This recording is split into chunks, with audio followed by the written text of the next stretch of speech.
Hello दोस्तों इस video में बात करने वाले हैं ई पे लेटर के बारे में जो स्पेशली उन लोगों के लिए डिज़ाइन किया गया है जो बिज़नेस करते हैं। और इसमें लिमिट जो आपको बताई जाती है वो 25 लाख तक ये देने का दावा करते हैं। तो देखिए, मैं इसको लाइव अप्लाई करके दिखाने वाला हूँ और देखते हैं हमें लिमिट मिलती है या नहीं मिलती है, और अगर मिलती भी है तो कितने की मिलती है। तो आपको भी इसे जो डाउनलोड है वो कर लेना है। डाउनलोड करने के बाद यहाँ पर इसका इंटरफेस कुछ ऐसा होगा। यहाँ पर आपको बताया जाएगा कि आप जब इसे अप्लाई करोगे और अगर आप एक्टिव मतलब आप एलिजिबल हो जाते हैं और आपकी जो लिमिट है वो एक्टिव कर दी जाती है तो आपको 500 रिवॉर्ड पॉइंट यहाँ पर मिलते हैं। तो यहाँ पर अप्लाई नाउ पर मुझे क्लिक करना है। अप्लाई नाउ पर क्लिक करने के बाद यहाँ पर मेरा पैन कार्ड नंबर मांगा जाएगा। तो पैन कार्ड आपका ज़रूर होना चाहिए, इस बिना पैन कार्ड के आप इसमें अप्लाई कर ही नहीं पाएंगे। तो पैन कार्ड मैं यहाँ पर भरूँगा और जो पैन कार्ड में आपका नाम होगा वो आप इसमें भरेंगे। तो सेम वही नाम आपको इसमें फिल करना है जो आपका पैन कार्ड में है। इसके बाद कंटिन्यू करेंगे। यहाँ पर आपको आपकी केवाईसी करनी होगी। केवाईसी या तो आप मैन्युअली कर सकते हैं। मैन्युअली जो केवाईसी होगी उसमें आपको आपका डॉक्यूमेंट अपलोड करना पड़ेगा, और जो डिजिटल केवाईसी है उसमें आपका जो डॉक्यूमेंट रहेगा वो आप डिजिटली अपलोड हो जाएगा। उसके लिए आपको मैन्युअली उसको जो फ़ोटो है वो क्लिक करने की ज़रूरत नहीं रहेगी। चलिए, हम डिजिटल करना चाहते हैं। डिजिटल केवाईसी में क्या होता है कि यहाँ पर आपका मेनली आधार कार्ड लिया जाएगा। आधार कार्ड यहाँ पर आपका या डिजी लॉकर से ले लिया जाएगा। इसके लिए ये ज़रूरी रहेगा कि आपका जो आधार कार्ड है आपके मोबाइल नंबर से लिंक होना चाहिए, तभी आप इसको कर पाएंगे। चलिए, हमारा आधार कार्ड मोबाइल नंबर से लिंक है तो यहाँ पर मैं इसको कंटिन्यू कर देता हूँ। मैं यहाँ पर आधार कार्ड नंबर डालता हूँ। तो यहाँ पर मैंने आधार कार्ड नंबर डाल दिया है। अगर आपका जो मोबाइल नंबर लिंक नहीं है आपके आधार कार्ड से तो आप उसको फिर मैन्युअली ही आपको अपलोड करना पड़ेगा।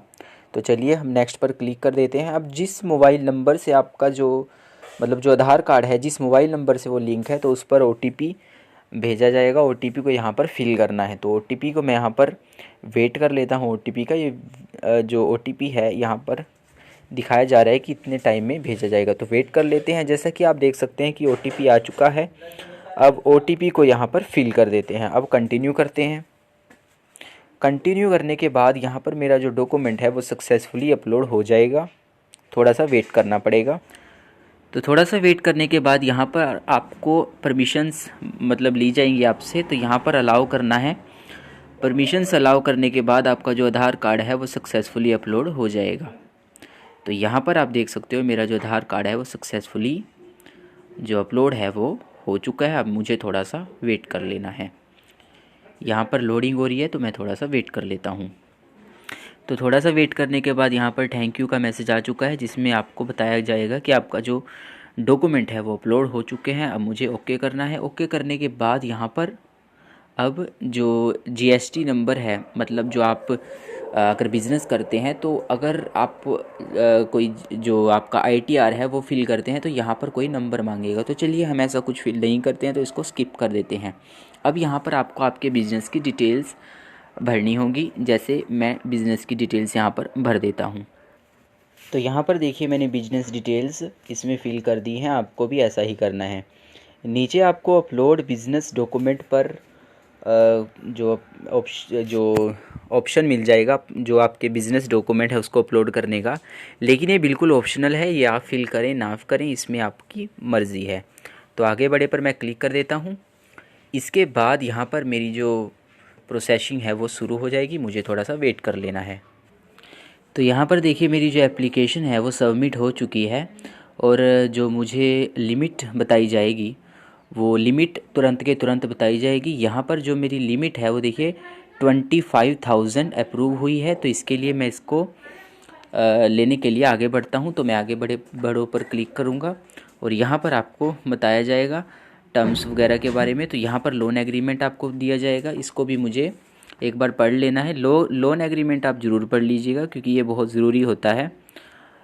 इसको अगर आपने ऐसे ही स्किप कर दिया बिना इसको पढ़े तो आपको फिर आगे जो फ़ीस वगैरह जो चार्जेस वगैरह रहेंगे वो नहीं पता रहेंगे। तो एक बार आप ज़रूर पढ़ लीजिएगा। चाहे तो इसे डाउनलोड करके रख लीजिएगा और डाउनलोड करने के बाद आप बाद में भी इसको पढ़ सकते हैं या फिर तुरंत पढ़ सकते हैं। तो मैं इसको आगे बढ़े पर फिर क्लिक कर देता हूँ। यहाँ पर देखिए, अब जो मेरा एप्लीकेशन आईडी है वो बता दी जाएगी।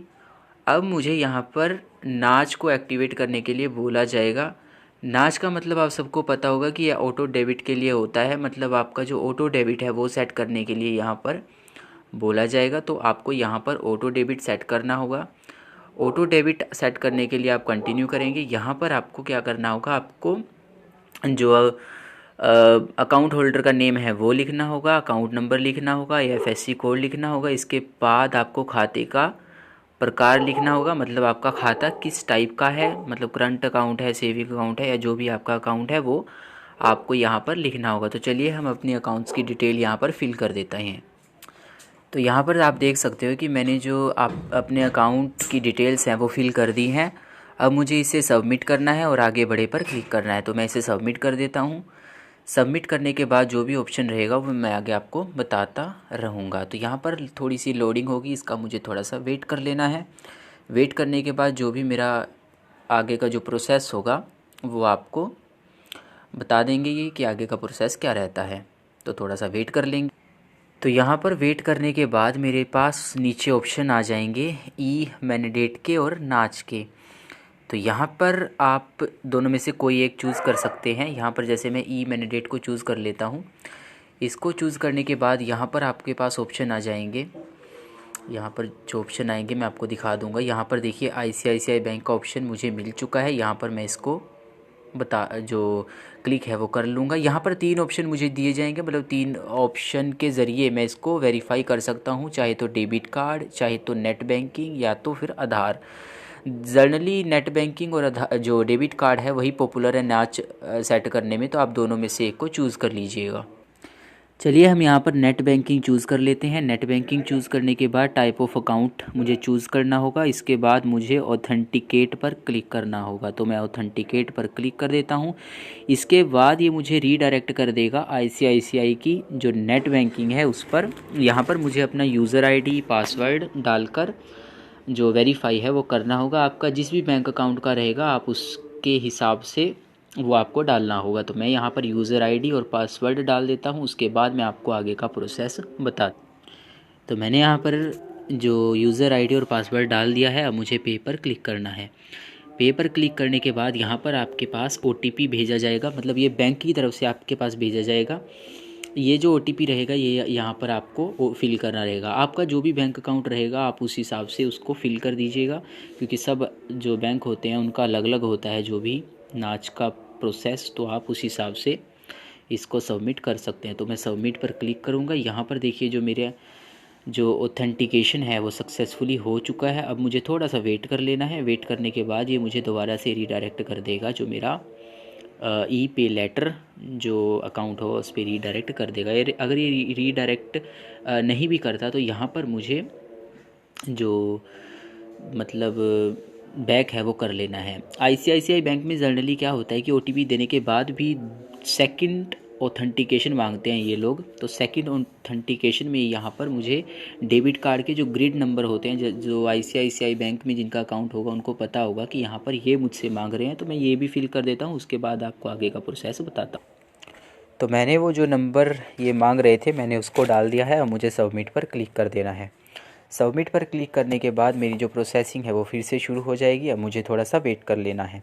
इसके बाद यहाँ पर देखिए जो मेरी पेमेंट है वो सक्सेसफुली हो जाएगी। पेमेंट से मेरा मतलब कि जो मेरी नाच है वो सक्सेसफुली हो जाएगी। और यहाँ पर मुझे थोड़ा सा वेट और कर लेना है। यहाँ पर मेरी जो 25,000 की जो लिमिट एक्टिवेट हुई थी, जो मतलब जिसके लिए मैं एलिजिबल था, वो 2 से 3 दिनों के अंदर यहाँ पर सक्रिय कर दी जाएगी। यानी 2 से 3 दिनों के अंदर वो एक्टिवेट कर दी जाएगी और फिर मैं इसको यूज़ कर सकता हूँ। यूज़ करने के बाद मैं आपको बताऊँगा कि यह कहाँ कहाँ पर यूज़ हो सकती है और कहाँ कहाँ पर आप इसको यूज़ कर सकते हैं।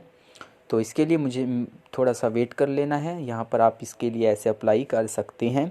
यहाँ पर ये जो एप्लीकेशन है वो 100% बिल्कुल सेफ़ है, आपको टेंशन लेने की कोई ज़रूरत नहीं है। तो इस तरह से आप इसको अप्लाई कर सकते हैं। कोई क्वेश्चन आपका इस एप्लीकेशन से रिलेटेड रहेगा या कोई प्रोसेस आपको समझ में नहीं आया है तो आप नीचे कमेंट सेक्शन में